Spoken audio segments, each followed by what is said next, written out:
পেছু আসিস না, নাহলে এমন কোন আন দিব না, কমর তোমার হজড় আন দিব, বুঝলিস?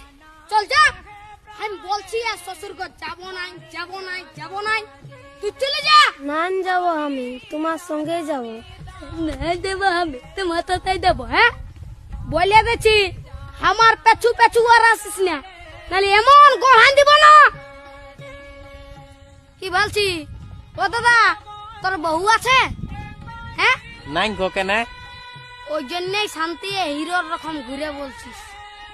আমাকে দেখ, আমার আলোক কিটিয়া পেছনে পেছনে, আমার পেছনে পেছনে আসছে, বুঝলি? দেখ তো কোথায় যাবে গো বউটা? তোর পেছনে পেছনে যাবে নাহলে কি আমার পেছনে আসবে? তোর পেছনে পেছনে কেন যাবে? আমার বউ তোর পেছনে পেছনে কেন যাবে? আমার বউ আমার পেছনে যাবে। হে হে, চ চ চ, আমার বউ আমার পেছনে যাবে, চ চ। বিয়া করে লোকটা পাগল হয়ে গেছে।